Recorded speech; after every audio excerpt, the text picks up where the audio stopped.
దేవాతి దేవునికి వందనాలు. ప్రభు నామమున మీ అందరికీ నా ప్రత్యేకమైన వందనాలు, శుభాలు తెలియచేస్తున్నాను.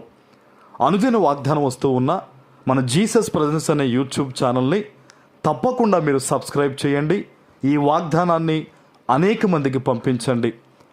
ఈ దినము కొరకు ఏర్పాటు చేయబడిన దేవుని వాగ్దానము యెషయా గ్రంథము 58వ అధ్యాయము 10వ వచనము.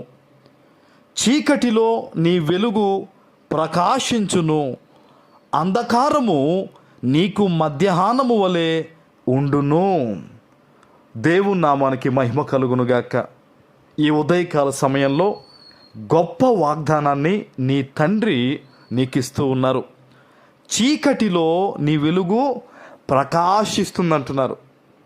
చాలామంది బిడ్డల జీవితాల్లో చూడండి, చీకటి వాళ్ళు ఏమీ చేయలేరు. ఇంకా వాళ్ళు చూచుటకు కానీ, వారు ఏదైనా సంపాదించుకోవడానికి కానీ, వాళ్ళ జీవితంలో ఎదుగుదలకు కానీ ఆత్మీయ చీకటి వారికి కమ్మేసినప్పుడు వాళ్ళు ఏది కూడా సాధించలేరు, అందుకోలేరు, ఏది జరగదు ముందుకి. కానీ ప్రభువు చెప్తున్నారు, చీకటిలో నీకు మాత్రం వెలుగు ప్రకాశిస్తుందని. హల్లెలూయా. శోధన, ఇబ్బంది కలిగినైనను, నీ జీవితంలో నీకు కలిగినను నీకేమవుతుందంట? వెలుగు ప్రకాశిస్తుందంట. హల్లెలూయా. నీ దేవుడు నీ పట్ల ప్రత్యేకమైన ప్రణాళిక కలిగి ఉన్నారు గనుక ఈ దినము ఈ వాగ్దానాన్ని వింటూ ఉన్నావు. ఆమేన్. ఆయన అంటున్నారు చూడండి, అంధకారము నీకు మధ్యాహ్నము వలె ఉండును. చీకటి అంధకారం అని చెప్పేసి మనం మాట్లాడుతూ ఉంటాం. కొంతమంది జీవితాల్లో భయంకరమైన దుష్ట శక్తుల చేత నింపబడిన ఆ అంధకారము చేత ఎన్నో ఇబ్బందులు. అయితే ప్రభు చెప్తూ ఉన్నారు, నీ జీవితంలో ఉన్న అంధకారము నీకు ఎలా మారబోతుంది? మధ్యాహ్నము వలె. మధ్యాహ్నం చూడండి ఎంత వెలుగుంటుందో ఈ భూమి మీద. నీ జీవితంలో కూడా అటువంటి వెలుగు ప్రకాశించబోతూ ఉంది. ఆమేన్. దేవుని కృప నీ మీద నిలవబోతుంది ఈ రోజు నుంచి. ఆమేన్. మరి దేవుని సన్నిధిలో ఈ వాగ్దానము ఫలించులాగున, ఎవరి జీవితంలో? నీ జీవితంలో ఫలించులాగున ఈ వాగ్దానం ఎత్తిపెట్టి ప్రార్థించాలి. చాలామంది బిడ్డలు వాగ్దానాన్ని చెవితో వింటారు, ఈ చెవితో వదిలేస్తారు. కానీ ఎవరైతే ఈ వాగ్దానాన్ని ఎత్తిపెట్టి ప్రార్థిస్తారో, ఎవరైతే దేవుని కృపను వేడుకుంటారో, దేవా ఈ దినము ఈ వాగ్దానం మా పట్ల నెరవేర్చండి, ఇదిగో నా బిడ్డల పట్ల నెరవేర్చండి, నా భార్య పట్ల నెరవేర్చండి, నా భర్త పట్ల నెరవేర్చండి, మమ్మల్ని దీవించండి ప్రభు అని ఎవరైతే ఆశ కలిగి దేవుని సన్నిధిలో ప్రార్థిస్తారో వారందరినీ దీవించడానికి దేవుడు ఈ ఉదయకాల సమయంలో సిద్ధంగా ఉన్నారు. ఆమేన్.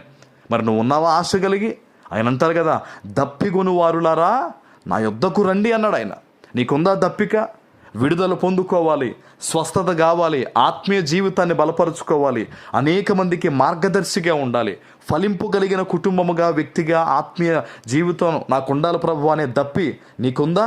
నీవు దప్పిగొని ఉన్న ఎడల ఈ దినము దేవుడు నీతో మాట్లాడుతూ ఉన్నాడు. సర్వశక్తివంతుడు నీతో మాట్లాడుతూ ఉన్నాడు గనక భయపడొద్దు. నన్ను చుట్టూ చీకటి కమ్మేసింది, నా పరిస్థితుల్లో చీకటి ఉంది, నా ఇంట్లో చీకటి ఉందని భయపడొద్దు. దేవుడే చెప్తున్నాడు నీతో, చీకటిలో కూడా నీకు వెలుగు ప్రకాశించబోతుంది. ఆయన యేసు క్రీస్తు. హల్లెలూయా. అంధకారము నీకు మధ్యాహ్న వెలుగుగా మారబోతుంది. గొప్ప వెలుగు నువ్వు చూడబోతూ ఉన్నావు, సమాధానాన్ని నువ్వు పొందుకోబోతూ ఉన్నావు. ఈ ఉదయకాల సమయంలో భయపడాల్సిన పనే లేదు. నీ యొక్క ఆత్మీయ జీవితాన్ని కట్టుకో, ప్రభు వైపు తిరుగు, ఆయన మీద ఆధారపడి ఆయనకు మొరపెట్టు. తప్పకుండా దేవుడు నిన్ను బహుగా దీవిస్తారు. ఆమేన్. ప్రార్థన చేసుకుందాం. పరిశుద్ధుడు అయిన మా తండ్రి, ప్రేమ కలిగిన ప్రభువా, మీకు వందనాలు. ఈ ఉదయకాల సమయంలో మీరిచ్చిన ఈ గొప్ప వాగ్దానము ప్రతి బిడ్డ జీవితంలో నెరవేర్చి స్థిరపరచమని యేసు నామమున ప్రార్థిస్తున్నాను తండ్రి. ఆమేన్.